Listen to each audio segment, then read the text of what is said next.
오늘의 말씀은 사도행전 8장 15절에서 17절 말씀입니다. 그들이 내려가서 그들을 위하여 성령 받기를 기도하니 이는 아직 한 사람에게도 성령 내리신 일이 없고 오직 주 예수의 이름으로 세례만 받을 뿐이더라. 이에 두 사도가 그들에게 안수하매 성령을 받는지라. 아멘.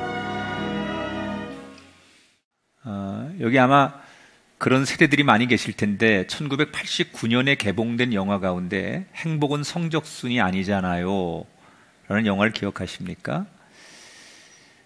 이 영화가 나올 때 이 영화를 보던 당시에 많은 청소년들이 이 영화의 제목처럼 기성세대를 향해서 행복은 성적순이 아니잖아요 라고 저항하고 자신들의 의견을 표출했던 청소년들이 이제는 더 독한 부모가 되어서 역대 최대의 사교육 시장을 만들어내고 있습니다. 89년도의 청소년들이었고 그때 청년이었던 세대들이 지금 부모가 되어서 자녀들을 자기보다 더 혹독한 입시의 광장으로 내몰고 있다는 거예요. 성공이라고 하는 것이 어찌 보면 인간에겐 참 기본적인 욕망 아닙니까? 이걸 부인할 수가 없습니다. 나쁜 게 아니죠. 그런데 성공이 왠지 모르게 세속화되고 그리고 건강하지 않은 사람들이 말하는 소위 자본주의 사회에서 부르주아들 그리고 기득권들 몇 사람만 누리는 그런 단어라고 생각해서 왠지 모르게 건강한 사람들이, 의식 있는 사람들이 성공이라는 단어를 얘기하기에 조금은 망설여지는 단어가 됐어요. 그러나 여기 어떤 분도 성공을 원하지 않는 분이 없습니다. 여러분 다 성공을 위해서 달리고 계시잖아요. 지금도 많은 학생들이 도서관에서, 학교에서 또는 학원에서 하루 종일 공부하는 이유는 궁극적으로 성공하고 싶어서예요. 많은 직장인들이 또는 조그만 가게를 운영하면서 새벽부터 야근을 하면서 시간 하루하루를 열심히 사는 이유도 성공하고 싶어서예요.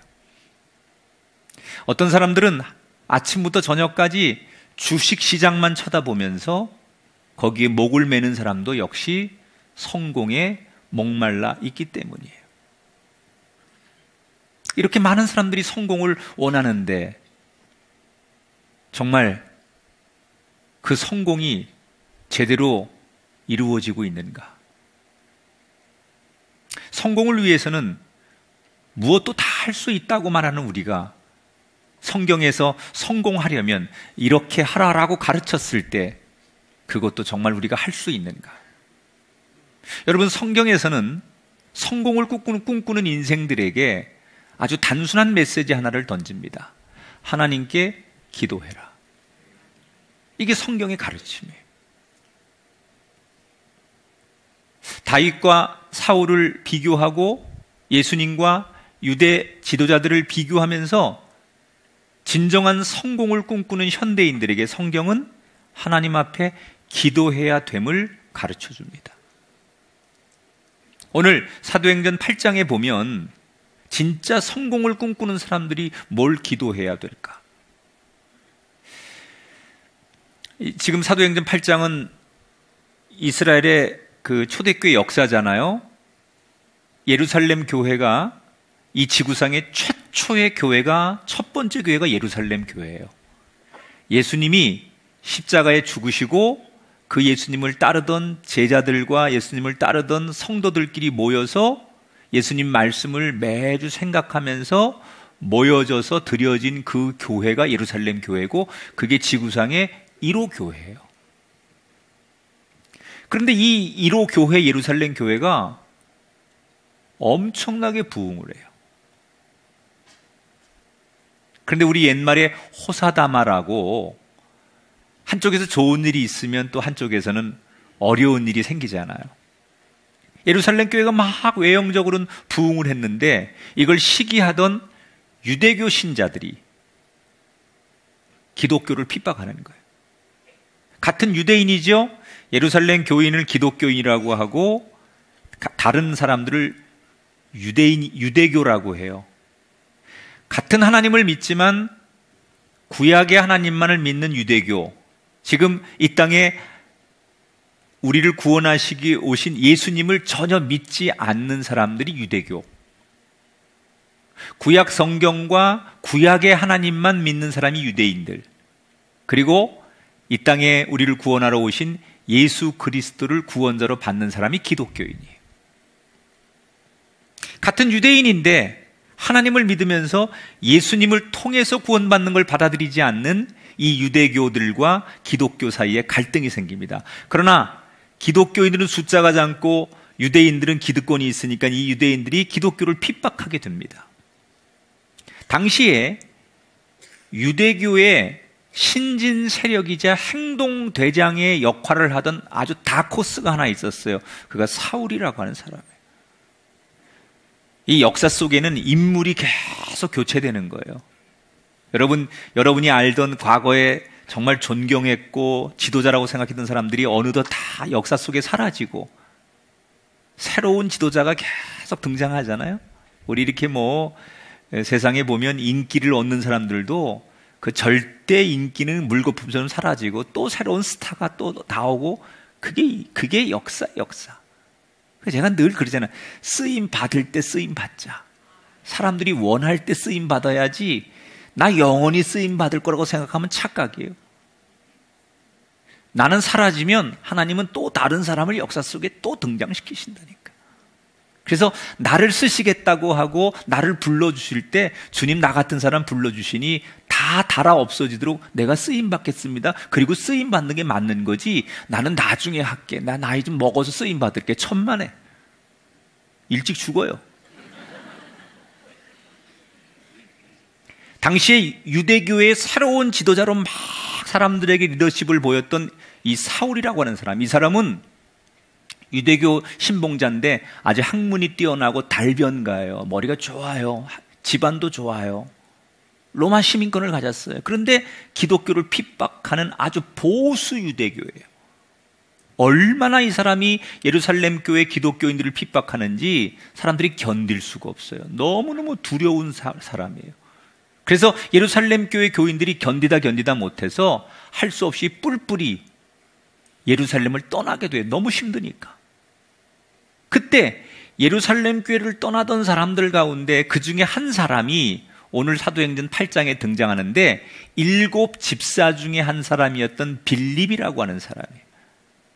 이 사람이 예루살렘에서 신앙생활하는 게 너무 고통스럽고 힘드니까 어디로 떠날까 그리고 고민을 하다가 당시에 유대인들과 아주 관계가 안 좋은 사마리아인들이 있는 사마리아로 갑니다. 유대인들과 사마리아인은 민족적 정서가 완전히 원수 같은 사람들이에요. 그런데 빌립은 무슨 생각에선지 유대인들이 없는 아예 사마리아로 가자 해서 사마리아로 이사를 가요. 그리고 그곳에 가서 자기가 만났던 예수님을 복음을 전하는 거예요. 여러분, 예수님은 유대인이에요. 그런데 사마리아인들한테 가서 유대인 예수님을 믿어야 구원받는다고 말하니까 이거는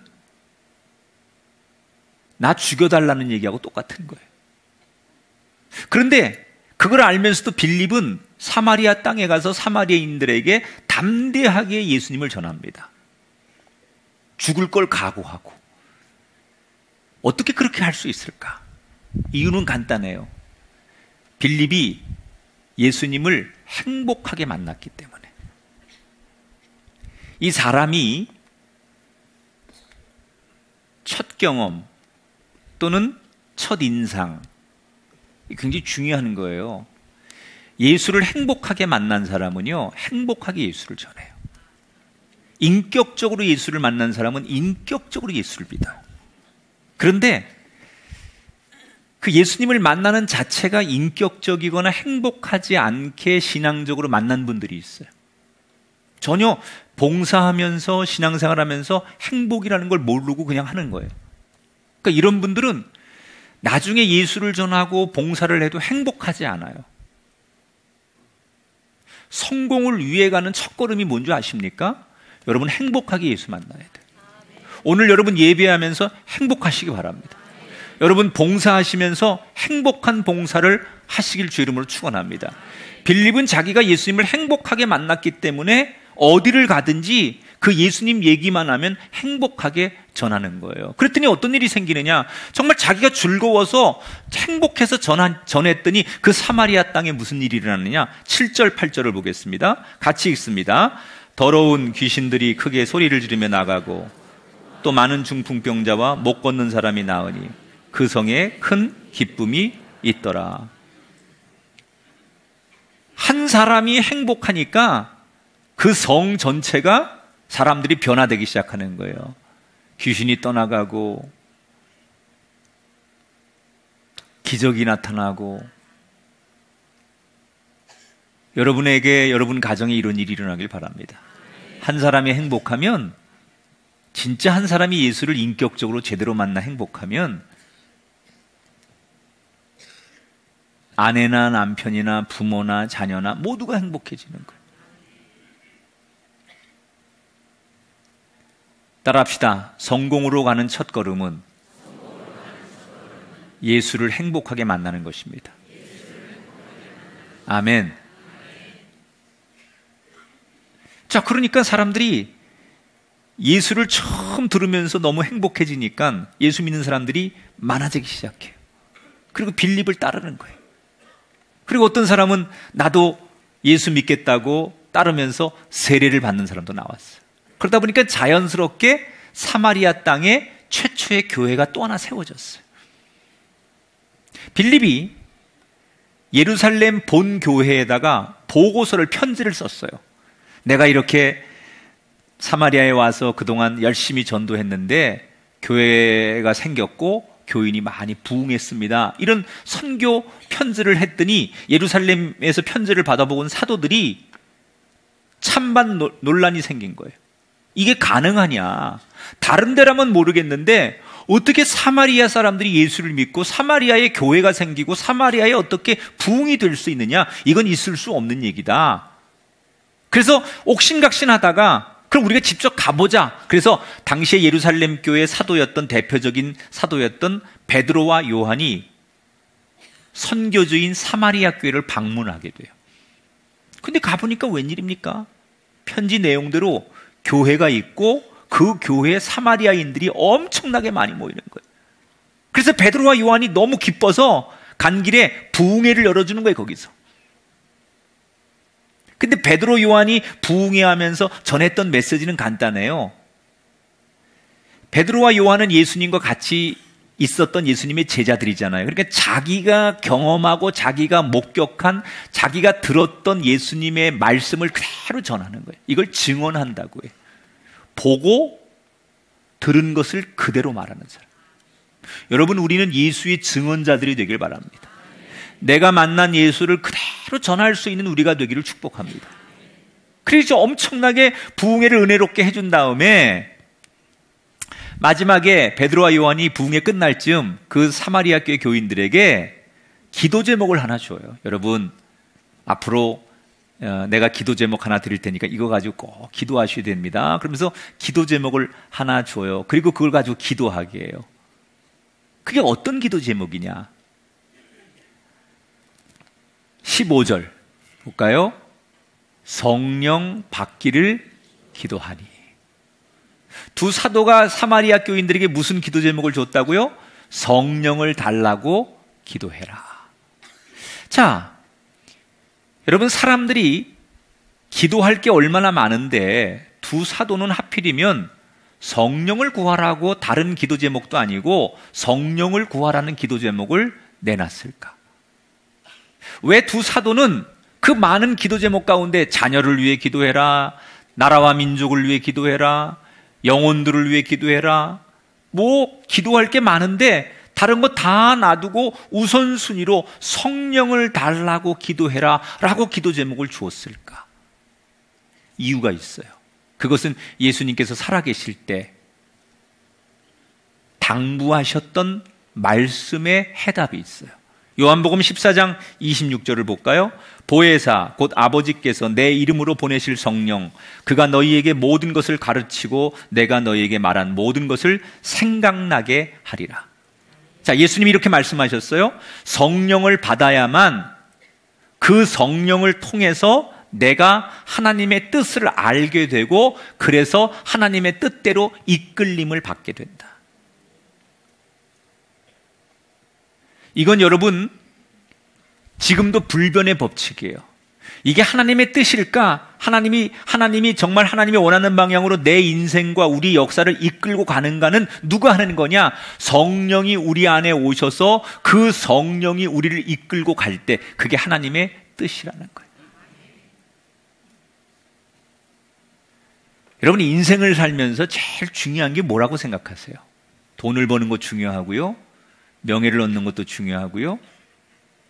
사람의 관계도 중요해요. 그러나 더 중요한 건 뭐냐? 좋은 리더에게 내가 이끌리는 거예요. 여러분 평생 돈을 많이 벌고 인기를 많이 노력해서 얻은들 나를 이끄는 리더를 잘못 만나면 그동안 내 평생 모아뒀던 모든 것이 허사가 돼버립니다. 리더 하나 잘못 만나면 내 평생 내가 모으고 쌓아놓았던 성이 그 리더의 잘못된 인도 때문에 망하는 거예요. 나라가 리더 하나를 잘못 세우면 국민들 전체가 불행해지는 거예요. 인류 역사에 잘못된 사상가 하나를 따르면 그 모든 세대가 망하는 거예요. 어떤 리더를 만나느냐. 여러분 외신 보도를 통해서 접한 소식 가운데 작년 6월에 태국의 한 유소년 축구 클럽 학생들이 12명이 자기 코치 선생님과 함께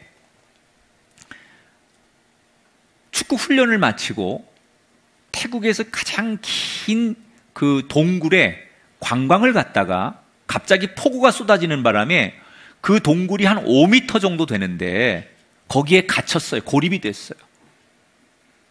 그런데 이 동굴이 갑자기 폭우가 쏟아져가지고 물이 너무 많이 쌓여가지고 저 5km 안쪽에 이 12명의 어린 아이들과 코치가 고립이 됐는데 어디에 있는지를 몰라요. 왜냐하면 이 동굴 자체가 워낙 미로처럼 복잡했기 때문에 찾을 수가 없는 거예요. 계속 폭우가 내려서 물이 차는데 안에 생사를 알 수가 없는 거예요. 그래서 이 태국의 정부가 미국, 영국, 전 세계에다가 SOS를 요청합니다. 우리 어린 아이들이 지금 갇혀 있는데 생사를 알 수 없고 우리가 구조할 능력이 없으니 유능한 구조팀들을 보내달라. 그래서 전 세계의 구조대가 와가지고 아이들을 찾기 시작해요. 사라진 지 17일 만에 우여곡절 끝에 13명을 발견하게 돼요. 그런데 17일 만에 발견한 그 아이들이 하나같이 모두가 멀쩡한 거예요. 다 건강하고 누구 하나 다친 사람도 없고 죽은 사람도 없고 아픈 사람도 없어요. 너무 멀쩡한 거예요. 그 동굴 속에 갇혀 있다가 조난당해서 만난 그 아이들이 하나같이 다 멀쩡해요. 어떻게 이게 가능했느냐? 그것은 이 아이들을 이끌고 있었던 코치의 힘이었다는 거예요.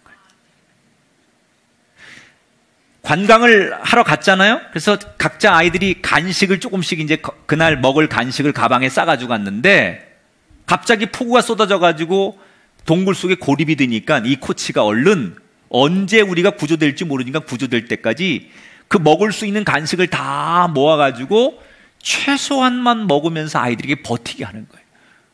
그리고 동굴 위에서 떨어지는 물을 이렇게 받아서 그걸 마시게 해서 식수로 쓰면서 아이들의 복통이라든지 이런 것들을 막아내도록 선생님이 아이들을 잘 지도하는 거예요.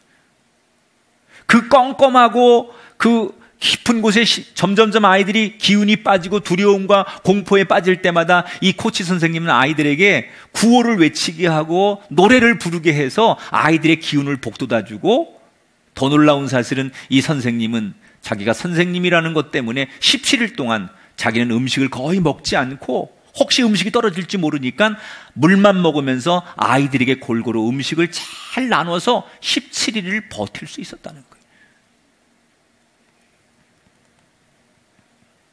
여러분, 이 아이들이 능력이 있고 이 아이들이 똑똑해서 살아난 게 아니에요. 아이들이 아무리 재능이 있고 건강해도 이 훌륭한 선생님이 없었다면 이 아이들이 17일 동안을 버티지 못했을 거예요.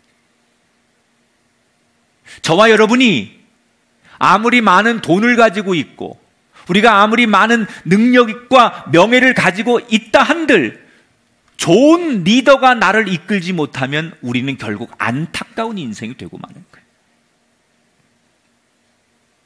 제가 좋아하는 말 가운데 여러분 이런 얘기 있어요.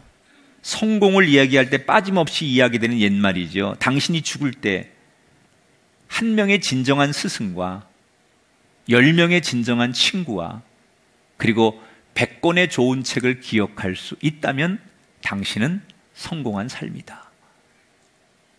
그게 사람이든 책이든 리더든 나를 이끌 수 있는 사람이 그런 존재가 있을 때 내가 성공하는 거예요. 인생의 성공은 내가 누구에게 이끌리느냐에 있어요. 여러분은 지금 여러분의 인생을 누가 이끌고 있습니까? 내 주변에 성공한 모델이 되는 사람들이 여러분을 이끌고 있습니까? 아니면 각자 인간의 지식과 인간의 철학을 나타내는 책들이 여러분의 좋은 리더가 됩니까? 아니면 세상 사람들의 경험과 노하우, 비법들이 여러분의 인생을 이끌어가고 있습니까? 궁극적으로 우리의 인생을 이끌어야 할 분은 하나님이십니다. 물론 여러분 우리가 좀 성숙한 신앙은 하나님께 우리가 이끌린다고 해서 우리한테 죽을 것 같은 고비가 없는 건 아니에요. 이스라엘 백성들이 구름 기둥과 불 기둥이 인도해서 이스라엘 백성들을 이제 이끌고 나오잖아요, 애굽에서. 그런데 분명히 하나님께서 구름 기둥, 불 기둥으로 이끌고 나오셨지만 그들은 중간에 광야에서 목말라 죽을 뻔했고 배고파 죽을 뻔했고 전쟁 때문에 죽을 뻔했어요. 그래서 일부 사람들은 하나님의 이끄심을 거부하고 하나님의 이끄심을 싫어했어요. 항의도 했어요. 그런데 진실한 사람들은 그 고비를 넘기고 그래도 하나님을 신뢰하고 끝까지 하나님의 인도하심을 따라갔을 때 그들에게 약속의 땅 가나안의 축복이 기다리는 거예요. 우리 인생도 똑같지 않겠어요? 우리가 예수를 믿고 하나님을 믿는다고 해서 여러분 인생살이에 죽을 것 같은 고비가 없는 건 아니에요. 그러나 그럴 때마다 그래도 나는 하나님을 신뢰하고 그 하나님의 이끄심과 하나님의 인도하심을 따라갈 때 그 고비를 넘겨서 끝까지 신뢰할 때 여러분 인생에 가나안 땅의 진정한 축복이 임하는 줄 믿습니다. 우리 인간은 연약해요. 그래서 우리는 이끌려야 되는 존재예요. 우리는 이렇게 기도해야 돼요. 하나님, 구름 기둥, 불 기둥을 보내셔서 이스라엘을 당신의 길로 이끄셨듯이 오늘 나와 우리 가정에 성령을 보내셔서 하나님께서 이끄시는 대로 이끌리게 하옵소서. 여러분, 성령이 임할 때 우리는 하나님의 이끄심을 받게 될 줄 믿습니다. 올 한 해 우리 사랑하는 성도들 모든 가정과 여러분 자녀들을 위해 성령의 이끌리심이 있는 우리가 되기를 축복합니다.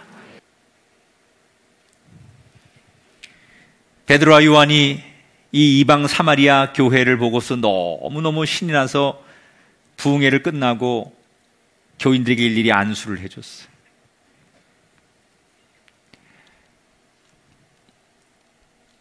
한국 교회 교인들에게 참 좋은 그 제도 중에 하나가 안수하는 거예요. 안수하는 거. 여러분 성경에도 그렇지만 우리들이 이렇게 보면 안수 받을 때 참 놀라운 일이 많이 일어나요.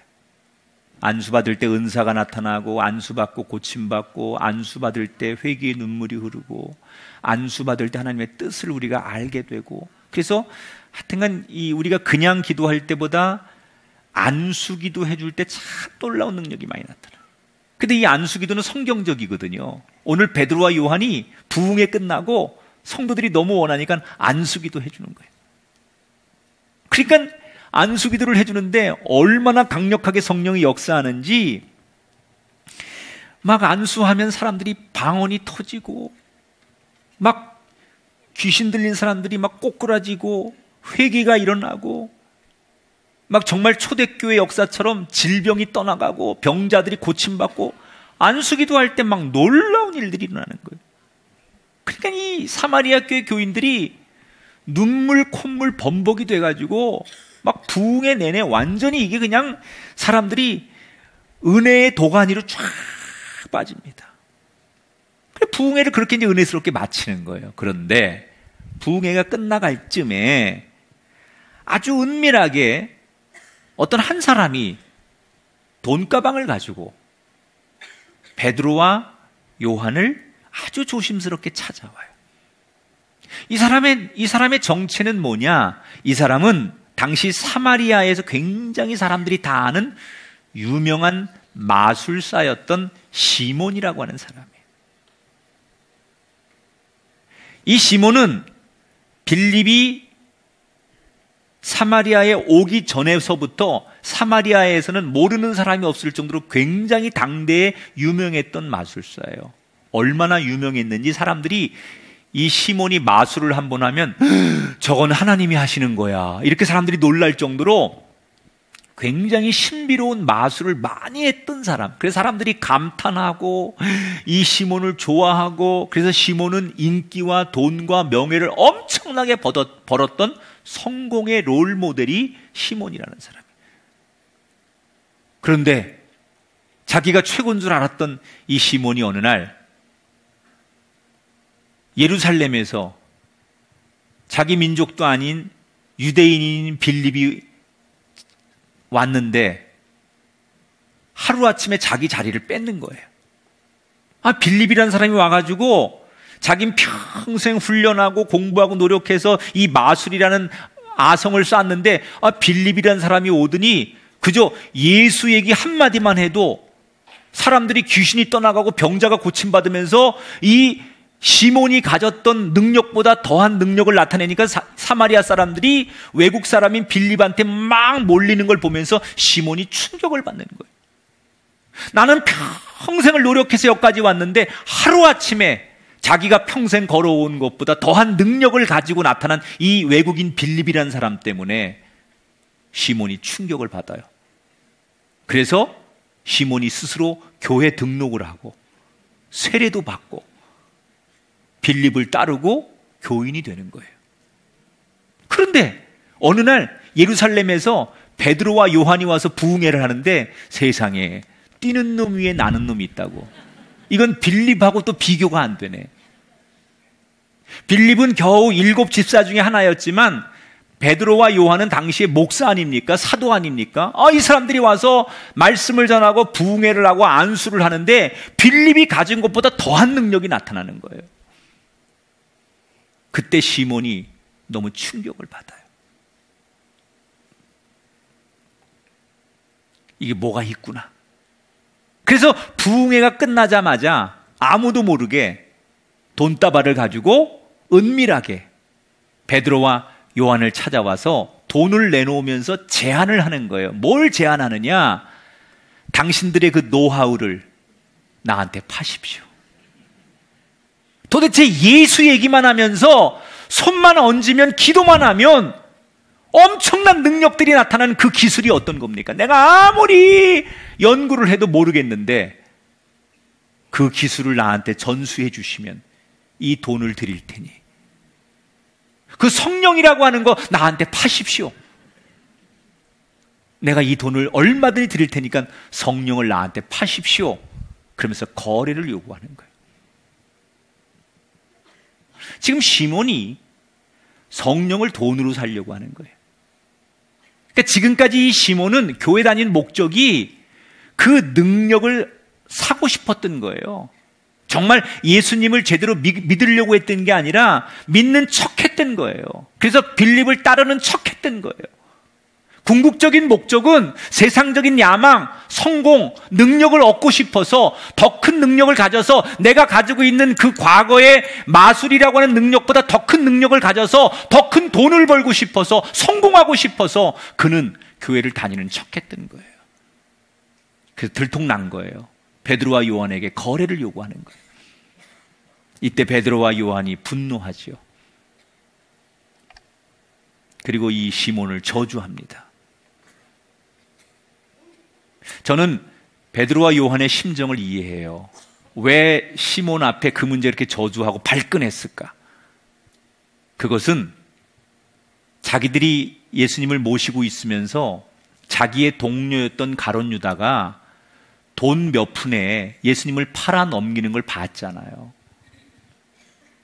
이 신앙에 예수님과 자기들의 관계에 돈이 개입되고 물질이 개입될 때 어떤 결과와 어떤 상처가 있는 것을 베드로와 요한은 직접 경험한 세대예요. 그런데 지금 시몬이 성령과 우리와의 관계를 돈을 통해서 거래하려고 하는 걸 보면서 마치 가룟 유다의 그 모든 것들이 다시 기억이 나는 거예요. 그래서 이 물질 문제가 개입되니까 완전히 흥분을 해가지고 시몬을 저주하는 거예요. 그런데 그렇게 막 저주할 만큼 시몬을 몰아세우다가 마지막에 베드로가 그 시몬에게 기회를 줘요. 너 다시는 그러지 말고 내가 너에게 이렇게 기도하라고 권면하니까 너 돌아가서 회개하고 이렇게 기도해라. 그러면서 베드로가 이 시몬을 저주하다가 마지막에 이렇게 기도해라 라고 권면을 해요. 그게 21절, 22절에 나와요. 같이 읽어볼게요. 하나님 앞에서 내 마음이 바르지 못하니 너의 이 악함을 회개하고 주께 기도하라. 혹 사하여 주시리라. 따라합시다. 잘못된 마음을 고치소서. 뭘 위해 기도하라고요? 주님, 내 마음의 잘못됨을 고쳐달라고 기도해라.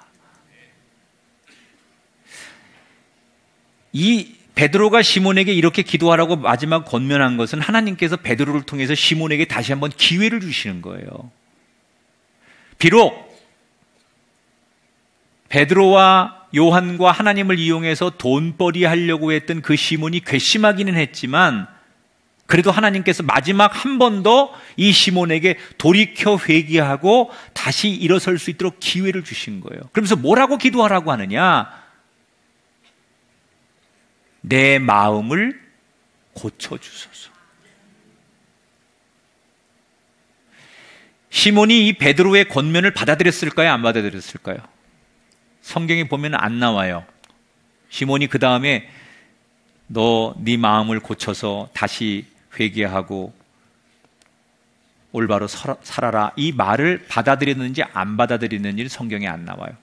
그런데 초대교회 여러 문헌들을 보면 시몬이 안 받아들인 게 분명해요. 성경에는 안 나오는데 여러 문헌들을 보면 시몬이 사람들에게 나중에 뭐라고 그러냐면 나를 하나님이라고 불러라 이렇게 얘기해요. 그러니까 어떤 학자들은 교회사의 최초의 이단이 시몬일 것이다. 내가 하나님이라고 말하면 그건 이단이야.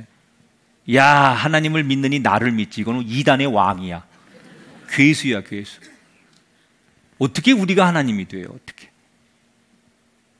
여러분 장난이라도 그러면 안 돼요. 어떻게 우리가 하나님이 돼요?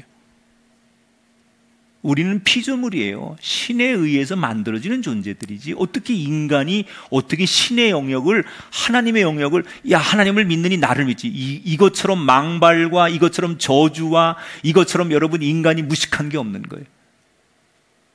인간은 절대 신의 영역을 뛰어넘을 수 없는 거예요. 인간은 하나님 아래에 있는 거예요. 내가 하나님이 되면 안 돼요. 하나님은 하나님이고 인간은 인간이어야 되는 거예요.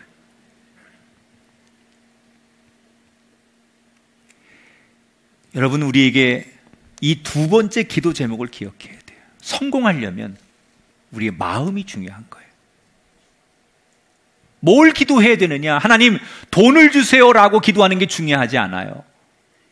아무리 우리가 따뜻한 옷을 입어도 내 몸이 차가우면 다 춥게 느껴지는 거예요.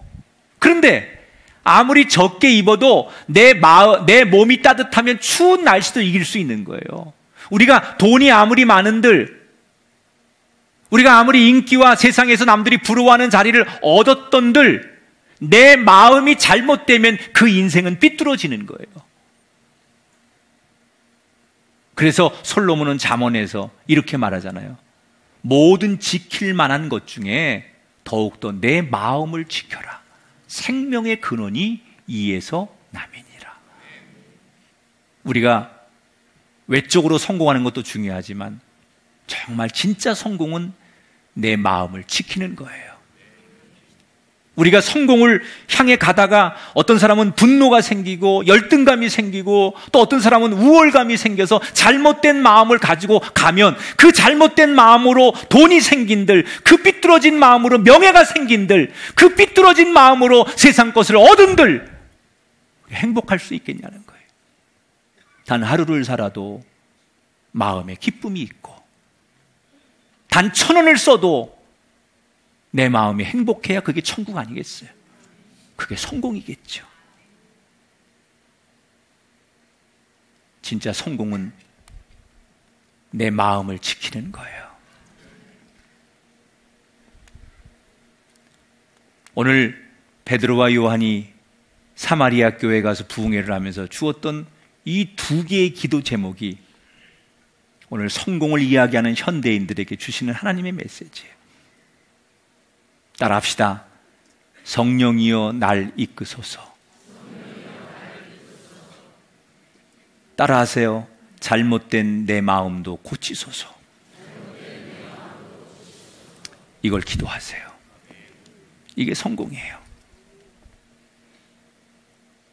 하나님의 이끌림 없이 가는 부와 명예와 남들이 부러워하는 박수는 성공이 아니에요. 하나님이 이끄시는 곳으로 갈 때 성공이고, 내 마음이 삐뚤어진 상황에서 아무리 많은 걸 얻어도 그건 성공일 수 없어요. 내 마음이 하나님께로 향하고 내 마음이 하나님의 마음으로 평화로울 때 그게 진정한 성공이라는 것을 기억하시면서 여러분, 하나님 나라의 성공이 이 땅에 저와 여러분의 인생 가운데 펼쳐지게 되시기를 주님의 이름으로 축원합니다.